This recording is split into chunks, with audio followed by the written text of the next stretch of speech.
राजस्थान के जोधपुर से ट्रांसफर को लेकर एक अनोखी पहल सामने आई है। यहाँ बीजेपी विधायक अतुल भंसाली ने अपने कार्यालय में डिजायर मंदिर बनवा दिया है, जहाँ कर्मचारी अपने ट्रांसफर संबंधी अर्जी सीधे भगवान श्री राम के चरणों में रखी पेटी में डाल रहे हैं। विधायक का कहना है कि वो किसी के भाग्य का फैसला करने वाले नहीं, बल्कि सिर्फ एक डाकिया है। देखिए, इस डिजायर मंदिर ने एक दान पेटी भी रखी है, जिसमें कर्मचारी अपनी अर्जी डाल सकते हैं। विधायक अतुल भंसाली का कहना है कि वो रोजाना 17 से 18 घंटे जनता के बीच और कार्यालय में रहते हैं। अगर पूरा का पूरा समय सिर्फ ट्रांसफर सिफारिशें सुनने में निकल जाएगा तो जनता के दूसरे जरूरी काम पूरी तरह से प्रभावित होंगे। आप अपनी विश भगवान के सामने रखें तो मैं समझता हूँ कोई भी आदमी उसमें गलत नहीं लिखेगा। विधायक के मुताबिक वो किसी कर्मचारी के चरित्र या कार्यशैली का प्रमाण पत्र नहीं दे सकते और तबादले सरकार की नीति और नियमों के अनुसार होने चाहिए। जोधपुर का डिजायर मंदिर अब चर्चा का विषय बना हुआ है। इसे ट्रांसफर सिफारिशों के बढ़ते दबाव से निपटने का अनोखा तरीका माना जाता है। इंडियन प्रीमियर लीग में दिल्ली कैपिटल्स के लिए खेलने वाले क्रिकेटर अभिषेक पोरेल विवादों में घिरे नजर आ रहे हैं। अभिषेक पर शादी का झांसा देकर शोषण करने का आरोप लगाया गया है। एक मेडिकल छात्रा ने शिकायत दर्ज कराई है और पुलिस ने मामला दर्ज कर जांच शुरू कर दी है, क्योंकि कर्नाटक की एक मेडिकल स्टूडेंट ने अभिषेक पोरेल पर गंभीर आरोप लगाए हैं। हालांकि अभिषेक पोरेल ने तमाम आरोपों को नकारा है।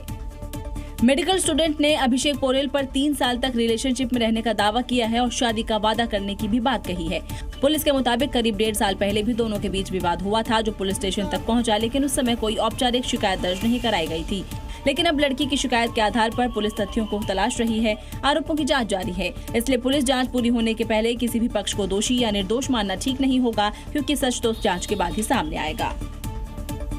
उत्तर प्रदेश के मुजफ्फरनगर में बंधुआ मजदूरी का चौंकाने वाला मामला सामने आया है, जहां कई मजदूरों को फैक्ट्री में 2 साल तक कैद कर खौफनाक टॉर्चर किया जाता था। लेकिन मुजफ्फरनगर पुलिस ने इस बड़ी कार्रवाई को अंजाम दिया और मजदूरों को फैक्ट्री के मालिक के चंगुल से आजाद कराया।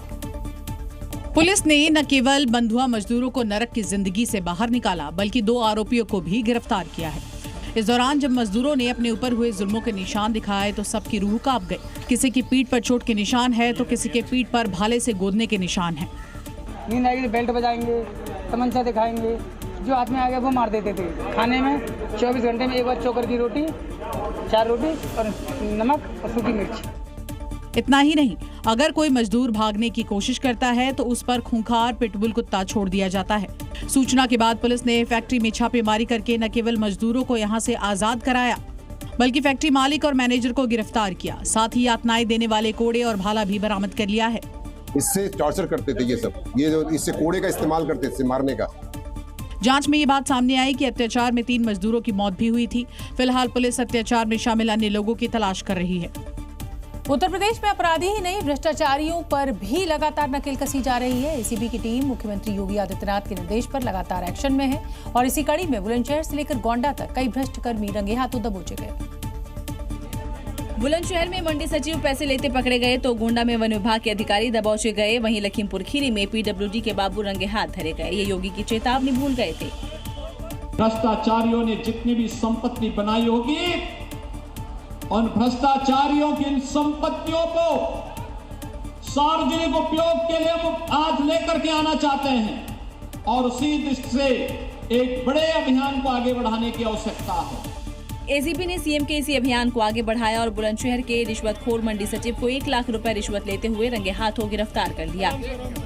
इधर गोंडा में भी एक बार फिर से एंटी करप्शन की टीम ने बड़ी कार्रवाई करते हुए रिश्वतखोर वन दरोगा को पकड़ा है। इधर लखीमपुर खीरी में मृतक आश्रित को नौकरी दिलाने के एवज में 50,000 की रिश्वत लेते हुए बड़े बाबू पकड़े गए।